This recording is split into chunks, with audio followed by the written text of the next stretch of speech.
का तमाम ये कंबोज लाल है, कैसा ही रंगो रूप है पैसा ही माल है।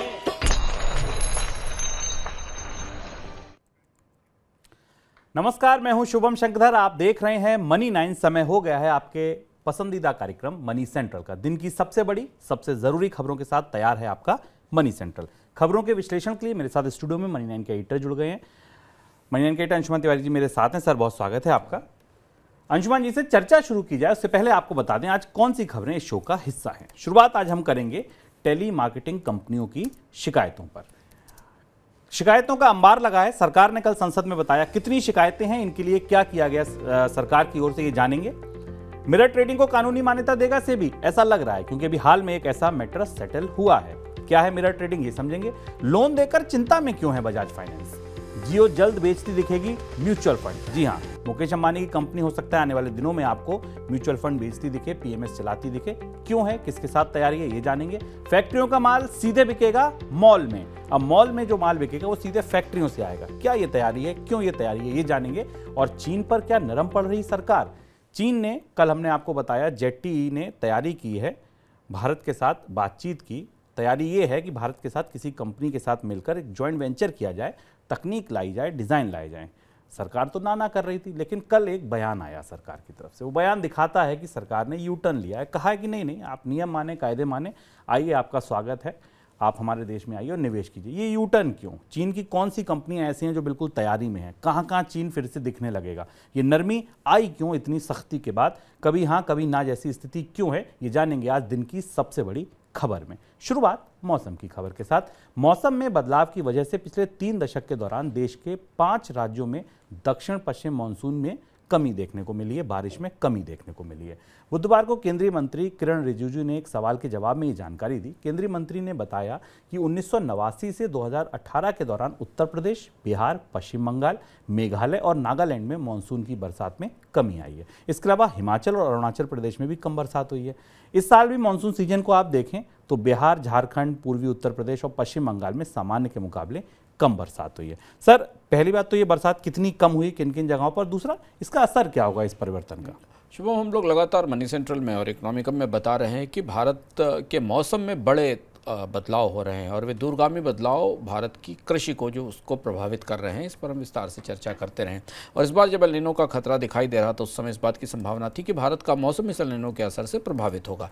कल सरकार ने संसद में 1989 से लेकर और 2018 के दौरान भारत के मानसून के स्वभाव के आंकड़े प्रस्तुत किए, जो बेहद जरूरी हैं जानना उन सारे लोगों के लिए भारत में जो किसी न किसी तरीके से भारत की में आर्थिक परिस्थितियों से प्रभावित होते हैं, जुड़े होते हैं। भारत के प्रमुख कृषि क्षेत्रों में सूखा बढ़ रहा है।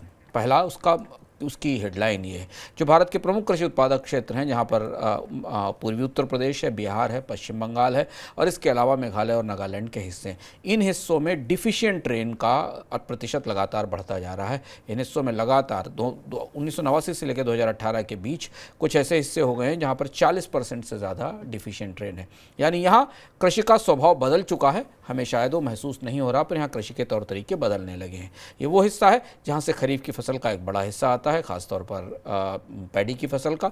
ये वो हिस्सा है जहाँ भारत में सबसे गरीब आबादी बसती है, जिसके लिए खेती सबसिस्टेंस है, यानी उनकी जीविका की कृषि है उन क्षेत्रों से। तो ये पहला बड़ा बदलाव है जिसके कारण भारत के कृषि स्वरूप में बदलाव आ रहा है और इस क्षेत्रों में इनकम बढ़ाने में समस्या आएगी, गरीबी की संभावना बढ़ती दिखाई देगी।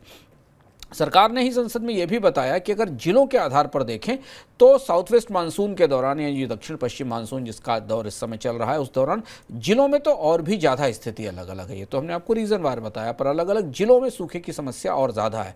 यानी ये वो हिस्से हैं जिन हिस्सों में सामान्य से कम बारिश होना अब नियति बन गई है। इसका दूसरा हिस्सा और भी ज़्यादा चौंकाने वाला है।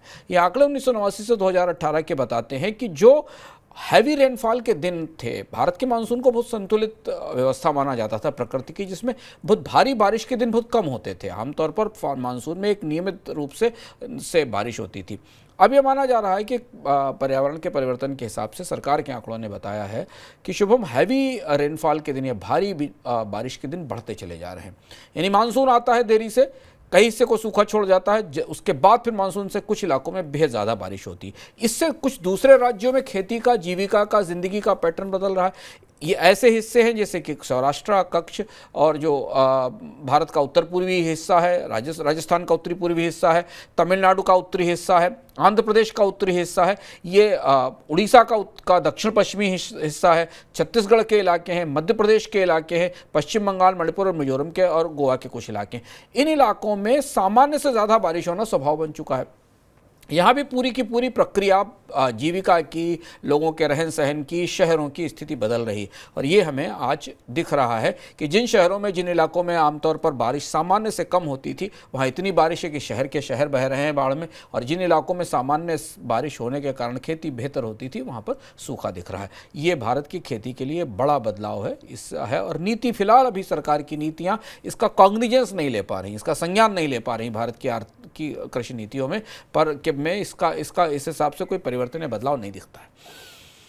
टेली मार्केटिंग कंपनियों की फोन कॉल से देश के कई लोग परेशान हैं और ऐसी कंपनियों के खिलाफ शिकायतें लगातार बढ़ रही हैं। बुधवार को टेली मार्केटिंग कंपनियों की स्पैम कॉल को लेकर पूछे एक सवाल के जवाब में सरकार ने संसद में बताया कि कैलेंडर वर्ष 2022 के दौरान टेली मार्केटिंग कंपनियों के खिलाफ 9 लाख से ज़्यादा शिकायतें दर्ज की गई। सर, शिकायतों का इतना अंबार है, क्या सरकार ने किया और इन पर रोकथाम कैसे लगेगी, समाधान क्या है? अभी कुछ कर नहीं पा रही सरकार। 9 लाख से ज़्यादा शिकायतें टेली मार्केटिंग कॉल्स की हैं, जो आपके पास बराबर दिन में 3-4 बार 5 बार हर व्यक्ति के पास कॉल आती हैं। सरकार ने पिछले साल जब दूरसंचार कंपनियों पर दबाव बनाया था, लगातार दूरसंचार कंपनियों से कहा था, तो उन्होंने करीब 32,000 के आसपास नंबर्स बंद किए थे या डिस्कनेक्ट किए थे, जहाँ से टेली मार्केटिंग कॉल आती थी और जहाँ रिपीटेड कॉल्स आ रही थी उन नंबर से। इसके अलावा करीब 3 लाख के आसपास ऐसे कनेक्शंस थे जिनको टेली मार्केटिंग कंपनियों से, टेली मार्केटिंग कॉल्स के कनेक्शन थे, जिनको दूरसंचार कंपनियों ने पहचाना था कि यहाँ से बार बार कॉल आती हैं और यहाँ पर 20 से ज़्यादा की जो आउटगोइंग कॉल की यूसेज कैप है, उससे ज़्यादा कॉल की जा रही हैं और ये कॉल स्पैम कॉल या टेली मार्केटिंग कॉल हो सकती हैं। इसी तरह से मैसेज के मामले में भी 4 लाख से ऊपर ऐसे कनेक्शंस पाए गए जिन्हें वार्निंग के मैसेज दिए गए, पर ये मामला सुलझता दिख नहीं रहा। उसकी वजह यह है कि टेली मार्केटिंग कंपनियां प्राइवेट नंबर्स का इस्तेमाल कर रही हैं, बजाय 1800, 1800 या बाकी जो नंबर हैं ट्रेडिंग के नंबर्स के कारण, और इसलिए ये शिकायतें बढ़ती जा रही हैं क्योंकि अधिकांश कॉल प्राइवेट नंबर से आ रही हैं, जबकि टेली मार्केटिंग कॉल करने के लिए प्राइवेट नंबरों पर सख्त प्रतिबंध है। और दूरसंचार कंपनियां या टेलीकॉम नेटवर्क कंपनियां भी अभी वो टेक्नोलॉजी सिस्टम्स नहीं लगा पाई जिससे वो जान सकें कि कॉल करने वाला व्यक्ति प्राइवेट कॉल कर रहा है या टेली मार्केटिंग की कॉल। मतलब समाधान अभी कुछ दिखता नहीं है। समाधान अभी सरकार के पास भी कुछ नहीं, कंपनियों के पास भी कुछ नहीं। आपको याद होगा कि सरकार ने कंपनियों से कहा था कि वो एक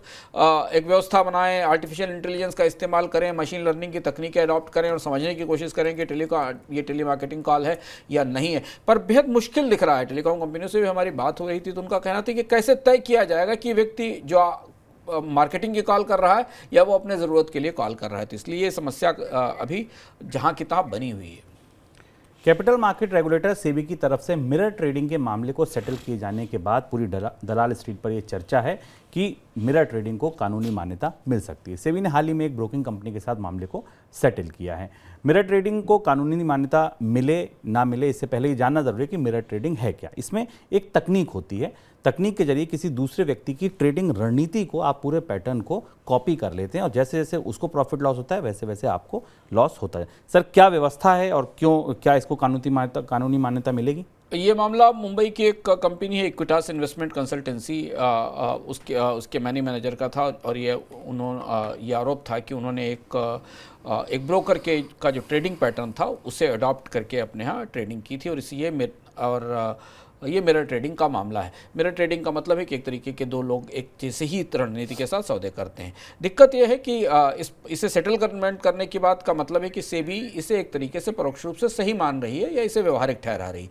बाजार में मिरर ट्रेडिंग को लेकर, इनसाइडर ट्रेडिंग, सर्कुलर ट्रेडिंग के लिए तो नियम है, पर भारत में मिरर ट्रेडिंग को रोकने के कोई नियम नहीं है। यानी दो लोग एक दूसरे से बिल्कुल मिलते जुलते एक जैसे सौदे कर सकते हैं, अपनी रणनीति एक दूसरे से शेयर कर सकते हैं। यहाँ रेगुलेटर की दुविधा शुरू में दिखती है कि भारत में बहुत सारे म्यूचुअल फंड एक ही तरीके से सौदे करते हैं, बहुत सारे म्यूचुअल फंड जैसे पोर्टफोलियोज भी बनाते हैं, लोग भी एक दूसरे से सीखकर अपने पोर्टफोलियो बनाते हैं। तो मिरर ट्रेडिंग जैसी चीज़ तो कहीं ना कहीं चल रही है। बाजार के लिए को इस बात की उम्मीद थी कि शायद सेबी इस मामले में दखल देगी और मिरर ट्रेडिंग को लेकर भी नियम बनाएगी, लेकिन फिलहाल ऐसा महसूस नहीं होता कि ऐसा होगा। और यही इसका ग्रे एरिया है, यही इसकी उलझन है कि इसे रोका कैसे जाएगा, क्योंकि स्टॉक मार्केट इंडिसेस जो बड़े पैरामीटर्स हैं वो सबके लिए एक जैसे हैं और सब लोग एक जैसी रणनीति से काम कर सकते हैं।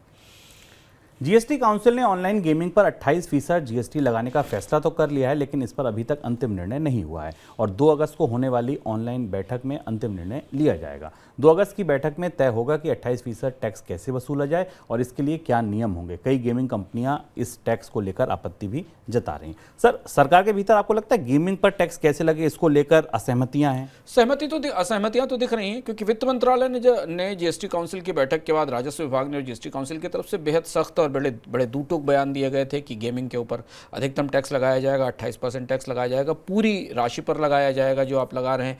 इसके बाद गेमिंग कंपनियों ने सूचना तकनीक मंत्रालय और संचार मंत्रालय के साथ बातचीत की थी, उन्हें अपनी तरफ से प्रेजेंटेशन दिए थे।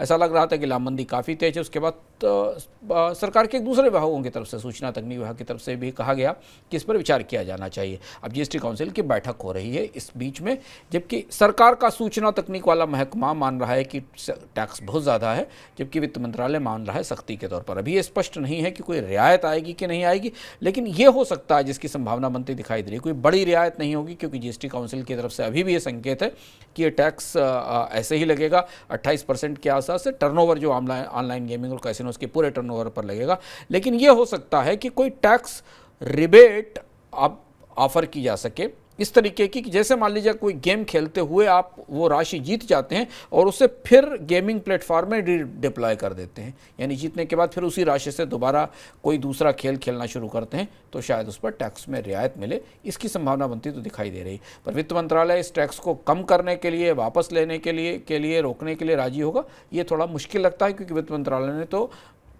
विदेश से जो गेम प्लेटफॉर्म है जिनका भारत में लोग इस्तेमाल कर रहे हैं, उनके लिए बैंकों से भी कहा है कि उसके ऊपर वो ट्रांजैक्शन टैक्स लगाएंगे।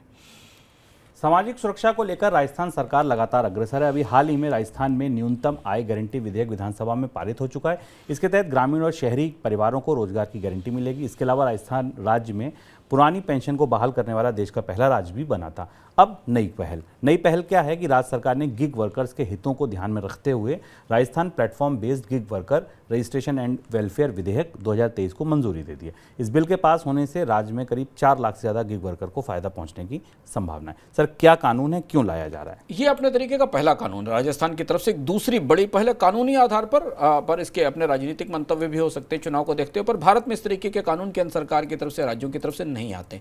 राजस्थान सरकार ये जो बिल लेकर आई वो गिग वर्कर्स के लिए है, यानी गिग वर्कर्स वो जो तमाम कंपनियों के साथ काम करते हैं, जिसमें कि डिलीवरी बॉयज होते हैं, बहुत सारे लोग ऐसे होते हैं जो 2-3 जगह काम करते हैं एक साथ, उनके लिए ये कानून लाया गया है। और व्यवस्था ये की गई है कि जिस उद्योग के लिए वो काम कर रहे हैं उसी से पैसा लेकर उनके वेलफेयर की व्यवस्था की जाए। जैसा आपको बताया शुभम ने, 4 लाख के आसपास वर्कर्स में कवर होंगे। इसके लिए एक वेलफेयर फंड बनाया जाएगा। उस वेलफेयर फंड को चलाने के लिए जो प्लेटफॉर्म बेस्ड ट्रांजैक्शंस हैं, यानी जो किसी प्लेटफॉर्म से ट्रांजैक्शन हो रहे हैं, जैसे कि जोमेटो, स्विगी, ब्लिंकिट, इस तरीके की जो सर्विसेज हैं जिनको आप किसी इंटरनेट प्लेटफॉर्म से सेवा ले रहे हैं, उस पर 2% का सरचार्ज लगाया जाएगा उस ट्रांजैक्शन पर, और उस सरचार्ज से जो निकाली गई रकम है उसे एक वेलफेयर फंड में रखा जाएगा और उस वेलफेयर फंड से गिग वर्कर्स को मदद दी जाएगी। आपको याद होगा कि भारत में गिग वर्कर्स के लिए भी कहीं कोई पेंशन योजना नहीं है, क्योंकि वो स्थायी कर्मचारी भी नहीं माने जाते, तो उन्हें कोई भी सामाजिक सुरक्षा स्कीमों का फ़ायदा भी नहीं मिलता और उनको अपनी सामाजिक सुरक्षा की व्यवस्थाएं खुद करनी पड़ती हैं। इस स्थिति में ये थोड़ी नए तरीके की पहल है राजस्थान सरकार की तरफ से आई है। अन्य राज्य सरकारें भी शायद ऐसा ही कुछ कर सकती हैं। वैसे पिछले 1-2 सालों से भारत में केंद्रीय स्तर पर भी, नीति आयोग के स्तर पर भी इस बात पर चर्चा चल रही है कि गिग वर्कर्स के लिए, यानी जो अस्थायी रूप से काम करने वाले लोग हैं, उनके लिए सामाजिक सुरक्षा का कोई एक ताना बाना, कोई ढांचा ज़रूर बनाया जाए। राजस्थान ने उसको लगाने का तरीका भी बता दिया है कि प्लेटफॉर्म पर 2% का सरचार्ज लगाकर वेलफेयर फंड बनाया जा सकता है। अभी देखना होगा कि वेलफेयर फंड कितना बड़ा होगा और उससे किस तरीके से इन वर्कर्स को सहायता या इन वर्कर्स को जो के वेलफेयर के लिए निवेश किया जा सकेगा। गैर banking finance company Bajaj Finserv की सहायक कंपनी बजाज फाइनेंस ने अनसिक्योर्ड पर्सनल लोन की ग्रोथ को लेकर चिंता जाहिर की है और अनसिक्योर्ड लोन भविष्य में कंपनी के लिए परेशानी ना बने, इसके लिए कदम उठाने भी शुरू कर दिए हैं। बुधवार को कंपनी के मैनेजिंग डायरेक्टर राजीव जैन ने ये जानकारी दी। उन्होंने कहा कि पर्सनल लोन सेगमेंट की बढ़ती ग्रोथ चिंता का विषय है। सर, चिंता क्या बता रही है बाजार के बारे में? दिलचस्प है ये बयान। बजाज फाइनेंस जो कि आमतौर पर पर्सनल लोन के लिए सबसे ज़्यादा लोगों को प्रोत्साहित करती है, प्रेरित करती है, बल्कि बजाज फाइनेंस को लेकर तमाम तरीके के मजाक और मीम्स भी सक्रिय हैं जो पर्सनल लोन लेने के लिए होते हैं। अधिकांश कॉल्स इसमें आते हैं। पर अब फाइनेंस कंपनियों और बैंकों को ये बात महसूस होने लगी कि पर्सनल लोन बड़ी चुनौती है। बजाज फाइनेंस की तरफ से जो राजीव जैन जो इंटरव्यू आया, उस इंटरव्यू में 2-3 बहुत महत्वपूर्ण बातें थी जिन्हें भारत के बैंकिंग और फाइनेंस क्षेत्र की दृष्टि से हमारे लिए जानना ज़रूरी है।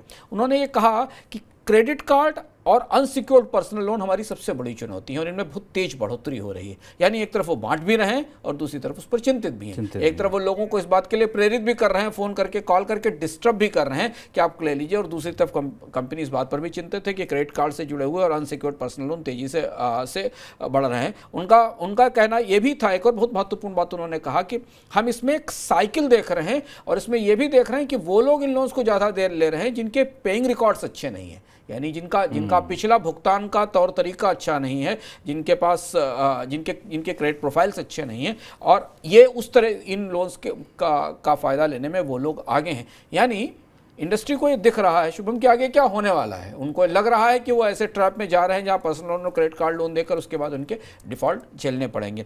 रिजर्व बैंक ने अनसिक्योर्ड लोन के ऊपर पिछले 2-3 महीनों में कई बार टिप्पणी भी की और अलग अलग आदेश भी जारी किए हैं। जीवन बीमा कारोबार करने वाली प्राइवेट कंपनियों के लिए जून तिमाही सुस्त नजर आ रही है। जून तिमाही में कई कंपनियों की न्यू बिजनेस वैल्यू यानी VNB में गिरावट देखने को मिली है। ICICI प्रूडेंशियल लाइफ की VNB 7% घटा है। SBI का 1% से ज़्यादा की गिरावट आई है। हालांकि जून तिमाही में HDFC लाइफ के VNB में बढ़ोतरी हुई है। पिछले साल जून की तिमाही से तुलना करें तो ये ग्रोथ भी कम है। सर क्या बता रहे हैं ये आंकड़े? एक तो हमने जो कोविड के बाद एक किस्म की बड़ी तेज डिमांड और ग्रोथ देखी थी नए बिजनेस प्रीमियम में, वो शायद पीक हो रही है, क्योंकि वो डिमांड अब धीमे धीमे खत्म हो रही है। जितनी मांग हमें कोविड के दौरान जो 2 साल की मांग नहीं थी और बाद में जो लोगों ने बीमा लिया उसमें गिरावट आ रही। और दूसरा ये जो 5 लाख रुपए से प्रीमियम से ऊपर वाली की पॉलिसीज़ पर जो टैक्स लगाने का प्रावधान आया है, इसने भी नई बीमा कंपनियों की नए बिजनेस को प्रभावित किया है। रिलायंस इंडस्ट्री की सहायक कंपनी जियो फाइनेंशियल ने दुनिया की सबसे बड़ी asset management company black rock के साथ करार किया है। करार के तहत दोनों कंपनियां भारत में एसेट मैनेजमेंट कारोबार में उतर सकती हैं। ब्लैक रॉक पहले भी भारत में एसेट मैनेजमेंट कारोबार करती थी, लेकिन 2018 में कंपनी ने इस सेगमेंट से खुद को बाहर कर लिया था। अब जियो फाइनेंशियल के साथ मिलकर ब्लैक रॉक फिर से भारत में एसेट मैनेजमेंट कारोबार में उतर सकती है। सर क्या तैयारियों से संकेत मिल रहे हैं जियो फाइनेंशियल की? जियो फाइनेंशियल, जैसा हम लगातार कह रहे थे कि जियो फाइनेंशियल भारत के इस बाजार में फिनटेक और वित्तीय सेवाओं के बाजार में हलचल मचाएगी, और वो दिखाई दिया। ब्लैक रॉक जो 2018 में भारत छोड़कर चली गई थी, उसकी भारत में जियो फाइनेंशियल के साथ वापसी हो रही है। दोनों कंपनियां या दोनों भागीदार करीब $150 मिलियन मिलाकर $300 मिलियन का निवेश करके एक पूरा नया फाइनेंशियल प्लेटफॉर्म क्रिएट करेंगे, जिसमें कि टेक एनेबल्ड और affordable investment solutions, services, mutual fund और बहुत सारी गतिविधियां शुरू की जाएंगी। और जियो फाइनेंशियल ऐसे समय बाजार में आ रही जब 2 महत्वपूर्ण घटनाक्रम हुए। एक पहला तो ये कि RBI ने अपने नियमों में बदलकर फिनटेक कंपनियों को लोन देने की छूट दे दी FLDG नियमों के साथ, और दूसरा HDFC के विलय के बाद भारत का एक बड़ा वैक्यूम तैयार हुआ है भारत के NBFC स्पेस में, जहाँ जियो फाइनेंशियल को आगे बढ़ने का मौका मिलेगा। इसलिए जियो फाइनेंशियल की गतिविधियों पर बाजार की गहरी निगाह है। अमेरिकी केंद्रीय बैंक फेडरल रिजर्व की तरफ से ब्याज दरों को लेकर जिस तरह की संभावना थी, ठीक वैसा ही हुआ। बैंक ने बुधवार को रात को ब्याज दरों में 1/4 बेसिस पॉइंट की बढ़ोतरी कर दी। इस बढ़ोतरी के बाद अमेरिका में ब्याज दर बढ़कर 5.5% हो गई है, जो 22 साल का सबसे ऊपरी स्तर है। इससे पहले अमेरिका में ब्याज की ये दर 2001 के शुरुआत में हुआ करती थी। अमेरिकी केंद्रीय बैंक ने महंगाई का हवाला देते हुए ये भी कह दिया है कि आने वाले दिनों में ब्याज दर और बढ़ सकती है। सर सबसे महत्वपूर्ण बात क्या है इस फैसले की?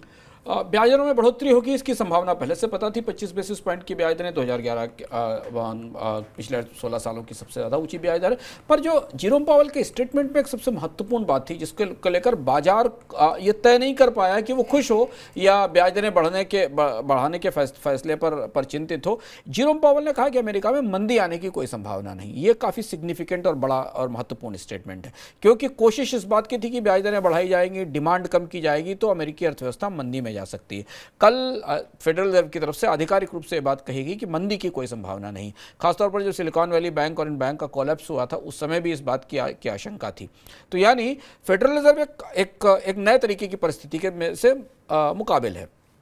उस परिस्थिति में महंगाई कम करने के लिए ब्याज दरों में बढ़ोतरी का दौर जारी रहेगा या ब्याज दरों में कटौती तो लंबे समय के लिए टाल दी जाएगी। लेकिन इन सारी परिस्थितियों के बावजूद भी अमेरिका की अर्थव्यवस्था में मंदी का खतरा नहीं दिखाई दे रहा। अब बाजार ने इसे दो तरह से पढ़ा। बाजारों ने मंदी ना आने की जो संभावना इसमें जाहिर की गई थी वो आशावादी रूप से और प्रोत्साहित करने वाली थी, और ब्याज दरों में बढ़ोतरी की प्रक्रिया अभी अगर रुकेगी भी तो ब्याज दरें कम नहीं होंगी, ये बाजार के लिए एक संकेत था दूरगामी तौर पर। तो कुल मिलाकर अब अमेरिका इस स्थिति में पहुंच रहा है जहां फेडरल रिजर्व को लग रहा है कि महंगाई में थोड़ी कमी आएगी, मंदी नहीं आएगी, लेकिन फिलहाल फेडरल रिजर्व अभी महंगाई से लड़ाई पर कमान नहीं छोड़ेगा।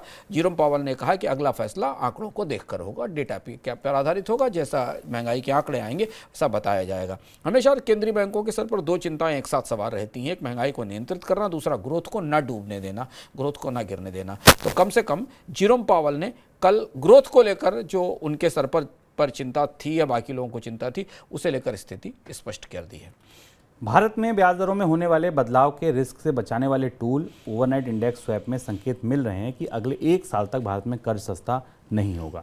रिजर्व बैंक की जून की पॉलिसी के बाद ही ओवरनाइट इंडेक्स स्वैप में तेजी देखने को मिली थी। दूसरी तरफ सिंगापुर के मल्टीनेशनल बैंक DBS ने भी अपनी रिपोर्ट में कहा है कि भारत में पॉलिसी दरों में कोई भी कटौती अगले वित्त वर्ष से पहले तो संभावित नहीं है। सर, ऐसा क्यों लग रहा है? ओवरनाइट इंडेक्स स्वैप एक तरीके का हेजिंग टूल होता है, इसे तकनीकी टूल है, लेकिन इसके जरिए जो बाजार में ट्रेड करने वाले लोग हैं, जो लोन लेने वाले लोग हैं, जो भविष्य में कर्ज में या मनी इंस्ट्रूमेंट में डील करते हैं, वो इसके जरिए अपने खतरे को हेज करते हैं, यानी ब्याज दरों में बढ़ोतरी के या कम होने के जो बाकी खतरे हैं उनको हेज करते हैं। इसे देखकर ये पता चलता है कि बाजार में मध्यम अवधि में 6 महीने से साल भर के दौरान किस तरीके के स्वैप का इस्तेमाल किया गया, और उससे संकेत मिलता है कि ब्याज दरें किस दिशा में जाएंगी।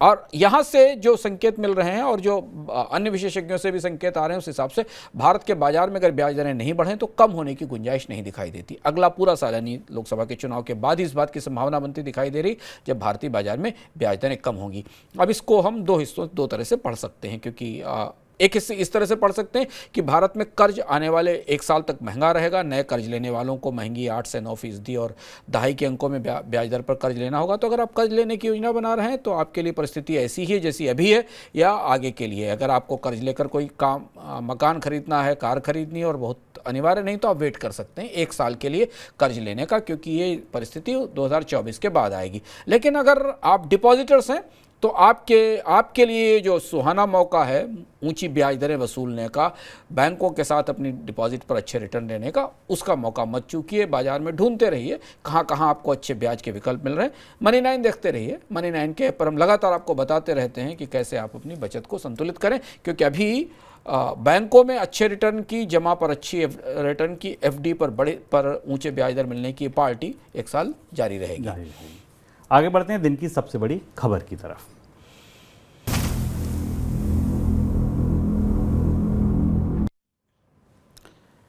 दिव्या आज फिर दावा कर रही हैं कि दिन की सबसे बड़ी खबर से भी बड़ी खबर वो लेकर आई हैं। दिव्या बताइए क्या खबर है? अपने वादे के मुताबिक मैं एक बार फिर से आ गई हूँ आपको मनी 9 सुपर ऐप की खूबियां बताने। एक बात बताइए, आपको किसी को बुलाना होता है तो आप कैसे बुलाते हैं? उन्हें आवाज देकर ना। अगर मैं कहूँ ऐसे ही आप अपने पसंदीदा कंटेंट को भी मनी 9 सुपर ऐप पर एक आवाज में बुला सकते हैं। तो अगर आप टाइप फ्रेंडली नहीं है या आप चाहते हैं कि आप बस माइक पर बोले और आपका पसंदीदा शो या जो भी जानकारी आपको चाहिए वो मनी 9 सुपर ऐप पर सामने आ जाए, तो ये भी मुमकिन है। आपको करना क्या है, आपको बस मनी 9 के सुपर ऐप को ओपन करना है। वहाँ नीचे लेफ्ट कॉर्नर यानी बाईं तरफ आपको सर्च का ऑप्शन दिखेगा। आप जैसे ही उस पर टैप करेंगे ऊपर लिखा आएगा टाइप और स्पीक। अब आपको वॉइस सर्च करने के लिए वहाँ दिख रहे येलो कलर के माइक पर टच करना है। फिर आप जो भी चीज सर्च करेंगे वो आपके सामने आ जाएगी, जैसे कि insurance, savings, gold, stocks, tax, सब कुछ आपकी आंखों के सामने होगा, बस आपके कहने भर पे। तो आज आपने मनी 9 की सुपर ऐप में वॉइस सर्च करने का फीचर देखा, कल आपको इसकी और भी खूबियां मैं बताने वाली हूँ। चलिए शुक्रिया दिव्या, हम भी देखेंगे वॉइस टेस्ट कैसे काम करता है, वॉइस सर्च कैसे काम करता है। जैसा दिव्या ने बताया, आप लोग भी सुपर ऐप पर वॉइस सर्च से अपना मनपसंद कंटेंट ढूंढ सकते हैं। आगे बढ़ते हैं अब दिन की सबसे बड़ी खबर आज है चीन और भारत के रिश्तों पर। भारत में चीन के निवेश को लेकर सरकार यू टर्न लेती नजर आ रही है। इलेक्ट्रॉनिक्स और सूचना प्रौद्योगिकी राज्य मंत्री राजीव चंद्रशेखर का कहना है कि चीन के निर्माताओं और मोबाइल एप्लीकेशन पर भारत की कार्रवाई के बावजूद सरकार चीन से आने वाले निवेश के लिए तैयार है। मंगलवार को ही चीन की कंपनी जेटटी ने कहा था कि वे भारत में निवेश के लिए भारत सरकार की शर्तों को मानने के लिए तैयार है और इसके लिए भारतीय कंपनी की तलाश कर रही है जिसके साथ वो ज्वाइंट वेंचर करके डिज़ाइन टेक्नोलॉजी भारत में शिफ्ट कर सके। सर, क्या चीन के लिए भारत नियमों को उदार करने पर मजबूर हो रहा है, ऐसा लग रहा है आपको? ये अब काफ़ी महत्वपूर्ण और बड़ा यूटर्न है और इसे इस तरह से समझना जरूरी कि हम पीछे चलकर देखें, थोड़ा सा अपनी स्मृति पर जोर डालेंगे तो आपको दिखाई देगा कि भारत के संचार मंत्री का यह बयान कितने बड़े बदलाव या रुख की तरफ इशारा कर रहा है, बदले हुए रुख की तरफ इशारा कर रहा है। भारत और चीन के बीच सीमा पर रिश्तों में सामान्य होने जैसी कोई स्थिति नहीं है। हालांकि टकराव और तनाव नहीं है, जो स्थिति पहले हमें बनती दिखाई दी थी भारत की सीमा पर अलग अलग जगह गलवान में, या वैसे टकराव नहीं है, लेकिन रिश्ते सामान्य और नरम नहीं हैं। रिश्तों में अभी भी वैसा ही तनाव बना हुआ है।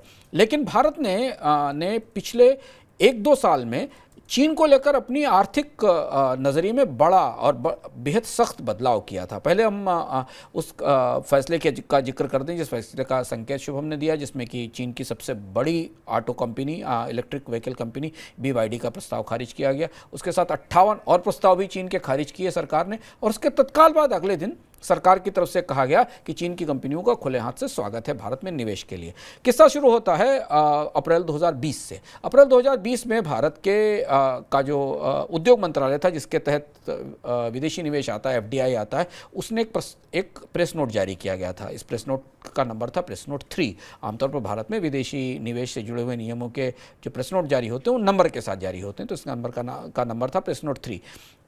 इस प्रेस नोट में सरकार ने यह तय किया था कि अब चीन के फॉरेन इन्वेस्टमेंट के, चीन सहित जो भी भारत से जुड़े हुए देश हैं, जिनकी सीमा भारत से, जिनका लैंड बॉर्डर या जिनकी स्थलीय सीमा भारत से लगती है, उनसे आने वाले निवेश की पहले मंजूरी आवश्यक होगी। यानी अब वो ऑटोमेटिक रूट से नहीं आते हैं, आएंगे। बहुत सारा भारत में निवेश ऑटोमेटिक रूट से आता है, रिजर्व बैंक के अप्रूवल से आता है, लेकिन इन देशों के लिए एक विशेष शर्त लगा दी गई थी कि यहाँ से आने वाला हर निवेश पहले सरकार के पास मंजूरी के लिए आएगा।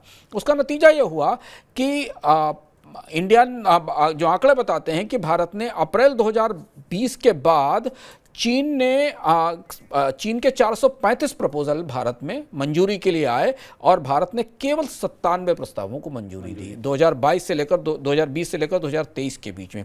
यानी स्पष्ट रूप से सरकार ने यह तय कर दिया था कि चीन के निवेश भारत में नहीं आएंगे। प्रस्ताव तो आ रहे थे कंपनियों के, पर भारत ने बहुत ही सीमित संख्या में 97 प्रस्ताव इसमें से मंजूर किए थे। इसके बाद वो दौर आया जब भारत में चाइनीज़ ऐप पर प्रतिबंध लगाया गया, चीनी टेलीकॉम कंपनियों पर प्रतिबंध लगाया गया।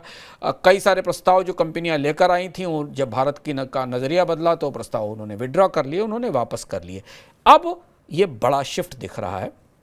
इस शिफ्ट के साथ ये समझ में आ रहा है कि भारत चीन के निवेश के लिए अपने दरवाजे खोलने जा रहा है। सर, ऐसा करना क्यों पड़ रहा है? अगर दरवाजे खोलने जा रहे हैं तो खोलने जा क्यों रहा है? 2 बड़ी वजह हैं। एक तो ये, इस खबर के साथ एक और खबर आप ध्यान दें, अगर आप मनी सेंट्रल के नियमित दर्शक हैं, हमने आपको बताया था कि भारत के 3 मंत्रालयों और प्राइवेट कंपनियों ने सरकार के पास एक चिट्ठी भेजी थी और अर्जी दी थी कि चीन से आने वाले जो इंजीनियर्स हैं उन्हें ईजी वीज़ा दिया जाए, उन्हें आसानी से वीज़ा दिया जाए, क्योंकि वो भारत की कंपनियों में जो तकनीकें आई हैं, जो उपकरण आए, उन्हें चलाने, संभालने, मेंटेनेंस के लिए चीन के लोग के विशेषज्ञों की और चीन के कर्मचारियों की ज़रूरत है। सरकार ने उस पर विचार करने के संकेत दिए थे। हो ये रहा है कि भारत को अब इस समय विदेशी निवेश की ज़रूरत है। दुनिया के अन्य बाजारों से प्रत्यक्ष विदेशी निवेश नहीं आ रहा है। अब प्रत्यक्ष रूप से तो अगर आप देखें तो लग्जमबर्ग से, मॉरिशस से, बाकी जगह से शेयर बाजार में निवेश आ रहा है। भारत की जो पूरी PLI स्कीम है, जिस PLI स्कीम को मैन्युफैक्चरिंग के लिए लाया गया था, उसमें भी सबसे बड़ा निवेश परोक्ष रूप से चीन की कंपनियों ने ही किया है। चीन की कंपनियां सबसे बड़ी निवेशक, या भारत की ही कंपनियों ने PLI स्कीम का लाभ लिया है। तो विदेशी निवेश लाने के लिए सरकार को ऐसा महसूस हो रहा है कि उसे चीन के प्रति सख्ती को थोड़ा नरम करना पड़ेगा, क्योंकि चीन की कंपनियों का निवेश आ सके। दूसरी महत्वपूर्ण बात यह कि स्टार्टअप मेल्टडाउन, भारत की सख्ती के साथ भारत के स्टार्टअप स्पेस से चीन की कंपनियों का निवेश वापस जाने लगा था। आपने देखा होगा पेटीएम और बाकी कंपनियों से भी चीन के जो बड़े निवेशक थे उन्होंने बिक्री की थी। नहीं तो एक दौर ऐसा था 2016-17 से लेकर 2019 तक का कि भारत के हर बड़े स्टार्टअप और यूनिकॉर्न में चीन की कंपनियों का निवेश था। पूरा का पूरा भारत का स्टार्टअप परिवेश चीन के कंपनी से, चीन की पूंजी से चलता था। तो ये वो दौर था। उसके बाद इन पर सख्ती की गई और ये सारा निवेश डिजिटल स्पेस में भी और FDI में भी सिकुड़ता चला गया। अब भारत को विदेशी निवेश की ज़रूरत है। तो चीन के लिए क्या दरवाजे खोले जाएंगे, क्या शर्तें उधार की जाएंगी, क्या बगैर मंजूरी के प्रस्ताव मंजूर किए जाएंगे, नई नीति की संभावना बनती दिखाई दे रही है। हालांकि संचार मंत्री ने यह ज़रूर कहा कि भारत की सुरक्षा की शर्तों को अगर चीन पूरा करेगा तो उसके निवेश का स्वागत है। सर, अगर ये दरवाजे खुले तो कौन सी कंपनियां सबसे पहले एंट्री करती दिखेंगी? 2-3 PLI सबसे महत्वपूर्ण है, क्योंकि PLI का समय पूरा हो रहा है, 2-3 साल और बचे हुए हैं और PLI के करीब 2 दर्जन के आसपास सेक्टर हैं, 1.5 दर्जन के आसपास सेक्टर हैं, जिसमें से 8-10 तो बड़े सेक्टर हैं जिनमें कोई निवेश ही नहीं आया है। वहाँ निवेश करने के लिए पश्चिम की कंपनियाँ तो आई नहीं, तो वहाँ चीन की कंपनियाँ आ सकती हैं। उसमें बैटरी प्रोडक्शन एक इंपॉर्टेंट हिस्सा है, क्योंकि चीन दुनिया का सबसे बड़ा बैटरी मैन्युफैक्चरर है। हम आपको एक नाम का मैं बता चुके हैं। बैटरी की तकनीकों के मामले में चीन दुनिया भर को बैटरी सप्लाई करता है। तो बैटरी मैन्युफैक्चरिंग जो कि EV के लिए ज़रूरी है और बाकी चीज़ों के लिए ज़रूरी है, वहाँ अगर आसान हुई तो चीन की कंपनियाँ भारत में निवेश करने के लिए आ सकती हैं।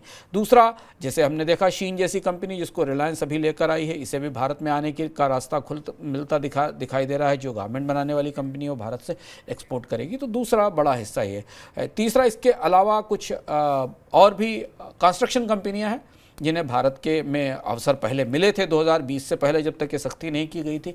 वहाँ से भी निवेश आ सकता है। और चीन की अर्थव्यवस्था इस समय चुनौती में है, तो चीन की कंपनियाँ बाहर निवेश के मौके भी ढूंढ रही हैं। लेकिन चीन के निवेश के साथ सुरक्षा के खतरे बेहद ज़्यादा होते हैं और पूरी दुनिया के देश चीन पर के निवेश पर तमाम तरीके की सख्ती और पाबंदी लगाते हैं। ये बात भी हमें ध्यान रखनी होगी। और वही पाबंदियाँ और वही सख्ती थी जिसने भारत सरकार को 2020 में उस प्रेस नोट को जारी करने पर बाध्य किया था। ऑफलाइन रिटेल के लिए जल्दी नई पहल शुरू होने जा रही है। देश में जल्द ऐसे शॉपिंग मॉल खुलेंगे जहां कंपनियों के फैक्ट्री आउटलेट के जरिए बिक्री की जाएगी, यानी फैक्ट्री में तैयार माल सीधे कंपनी अपने आउटलेट से मॉल से बेचेगी। सर, ऐसा क्यों किया जा रहा? भारत में जो रिटेल का स्पेस उसके 3 हिस्से हैं। एक तो रिटेल के स्पेस में कंपनी की अपनी रिटेल आउटलेट्स हैं जिनको हम ब्रांडेड स्टोर कहते हैं, जो बाकी जगह दिखाई देते हैं। दूसरा एक हिस्सा वो है जहां कंपनियां अपने सामानों को किसी मल्टी ब्रांड स्टोर के जरिए बेचती हैं रिटेल में। और तीसरा ऑनलाइन स्पेस है। चुनौती यह है कि ऑनलाइन स्पेस में इतना डिस्काउंट है और प्रतिस्पर्धा इतनी ज़्यादा है कि कंपनियों को अपने माल बेचने के लिए पर्याप्त बाजार नहीं मिल पा रहा है। तो अब एक नए तरीके का कॉन्सेप्ट भारत में आएगा। हालांकि अमेरिका और यूरोप के देशों में ये पहले से है, जहां कंपनियों के रिटेल आउटलेट्स के लिए ही एक मॉल बनाई जाती, जहां वो अच्छे और हैवी डिस्काउंट पर अपना सामान बेच सकती हैं। माना जा रहा है कि कोयम्बटूर, बेंगलोर, गुवाहाटी, पंजाब, दिल्ली, इन शहरों में अब खास किस्म के मॉल खुलेंगे जहां ब्रांडेड स्टोर्स, जहां कंपनियों के अपने रिटेल ब्रांड स्टोर होंगे एक साथ, जहां शॉपिंग कर सकेंगे। इससे वो माना जा रहा है कि इससे कंपनियां ऑनलाइन ग्राहक बाजार में जो डिस्काउंट है उसका सामना कर पाएंगी और ज़्यादा ग्राहकों को आकर्षित किया जा सकेगा। ये इस तरीके के प्रयोग का लोगों को इंतज़ार है। यूरोप में ऐसे कई ऐसे मॉल हैं जहां पर आपको बड़े ब्रांड्स की रिटेल आउटलेट्स एक साथ दिखती हैं। रिसर्च एजेंसी मूडीज ने अपनी रिपोर्ट में कहा है कि एशिया की मुख्य अर्थव्यवस्थाओं यानी चीन, हांगकांग, जापान, दक्षिण कोरिया, सिंगापुर और ताइवान में वर्कर्स की कमी आएगी। एजेंसी ने बताया कि 2025 तक इन सभी देशों में कामगारों की संख्या 10% घट जाएगी, जिसका असर इन देशों की अर्थव्यवस्था पर पड़ेगा। सर, ऐसा क्यों हो रहा? दुनिया में जनसंख्या सबसे बड़ी आर्थिक ताकत है। हमने इकोनॉमिका में आपको विस्तार से बताया भी था कि जनसंख्या से बड़ी आर्थिक ताकत कोई नहीं। जनसंख्या ऐसी चक्की है जो धीमा पीसती है, पर दशकों के लिए दुनिया की अर्थव्यवस्थाएं बदल जाती, और उस चक्की के पीसने का पहला असर सामने आ रहा है। मूडीज़ की एक ताज़ी रिपोर्ट आई जिसने बताया है कि China, Hong Kong, Japan, south Korea, Singapore और ताइवान में सबसे तेज़ी से, जहां पर दुनिया की करीब एक बड़ी आबादी का हिस्सा रहता है, यहाँ पर बुढ़ापा तेज़ी से आ रहा है, एजिंग तेज़ी से आएगी। और ये जो डिक्लाइन है वर्किंग एज पॉपुलेशन में, यानी कार्यशील आयु वाले लोगों की, इसका असर दुनिया के इस पर करीब 10% का डिक्लाइन दिखाई देगा। और इसलिए ये वर्कर दुनिया के श्रम शक्ति में काम करने के लिए उपलब्ध नहीं होंगे। ये माना जा रहा है कि इस डिक्लाइन के बाद इन देशों के GDP में भी कमी आएगी कंजम्पशन में भी कमी आएगी और उत्पादन में भी गिरावट आएगी। मूडीज़ का कहना है कि ये पूरा जो ये जो पूरा डेमोग्राफिक ट्रांजिशन आ रहा है, ये पूरे दुनिया के जीडीपी को और ग्लोबल इकोनॉमिक ग्रोथ को प्रभावित करेगा। मूडी का संकेत यह है कि आने वाले 1-2 दशकों में दुनिया की आर्थिक विकास दर उतनी तेज नहीं होगी जितनी तेज दुनिया ने आर्थिक विकास दर पिछले 1 दशक में देखी थी, क्योंकि कार्यशील आबादी, वर्किंग पॉपुलेशन घटती चली जाएगी। विस्तार से हम इन सारे पहलुओं पर हम विस्तार से बात कर चुके हैं। एक इकोनॉमिकम में हमने आपको पूरे आंकड़े के साथ बताया था कि दरअसल ये होने वाला है। तो अगर आप इस इकोनॉमिकम को रिविजिट करना चाहते हैं, जिसका अंशुमान जी ने संदर्भ दिया, तो सदी बदलने वाला बदलाव ऐसा पहली बार होगा, ये उसका टाइटल था। आप जाइए और इस मनी सेंट्रल के डिस्क्रिप्शन बॉक्स में भी आपको इसका लिंक मिल जाएगा, और ये सदी बदलने वाला बदलाव क्या है, कैसे पूरा काम करेगा, ये आप जान सकते हैं, समझ सकते हैं। आगे बढ़ते हैं मनी सेंट्रल झटपट की तरफ।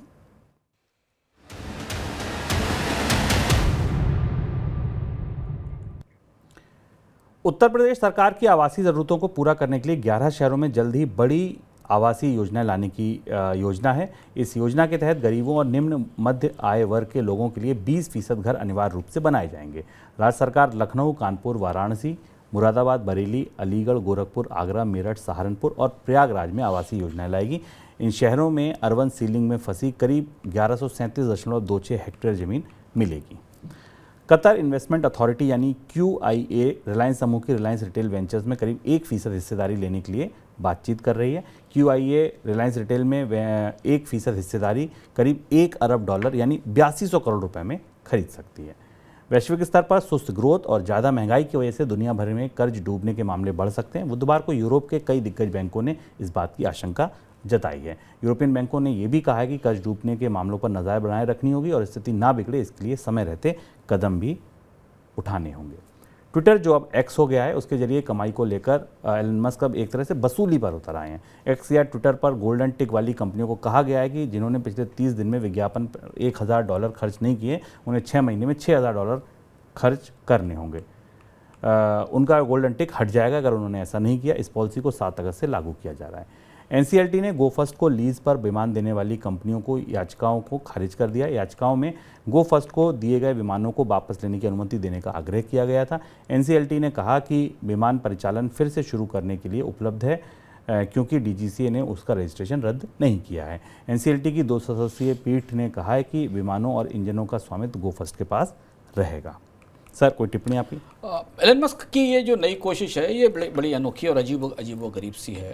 एलन मस्क एक नए तरीके के रेवेन्यू मॉडल पर की कोशिश कर रहे हैं या उसे थोपने की कोशिश कर रहे हैं। एलन मस्क ने सब्सक्रिप्शन के लिए तो पैसा लिया कि आपको ब्लू टिक, गोल्डन टिक दिया जाएगा, उसका पैसा लिया जाएगा, लेकिन अब वो कंपनियों के लिए कोई इस बात के लिए बाध्य कर रहे हैं कि उन्हें हर महीने एक निर्धारित राशि ट्विटर पर विज्ञापन पर खर्च करनी होगी, $1000, और नहीं तो उनका वेरिफिकेशन खत्म हो जाएगा। ऐसा बाजार में चर्चा है। कल कई सारे लोगों ने अलग की चर्चा की कि ट्विटर के वेरिफिकेशन को एलन मस्क एक बड़े बार्गेन के तौर पर, चिप के तौर पर इस्तेमाल करना चाहते हैं, और उनको लगता है कि जो वेरिफिकेशन है ये इसके जरिए, इसके रास्ते से ज़्यादा बिजनेस लाया जा सकता है। लेकिन ट्विटर मुश्किल में है। एलन मस्क की रणनीतियाँ काम नहीं कर रही हैं, ब्रांड बदलने के कारण वैल्यूएशन गिरा है।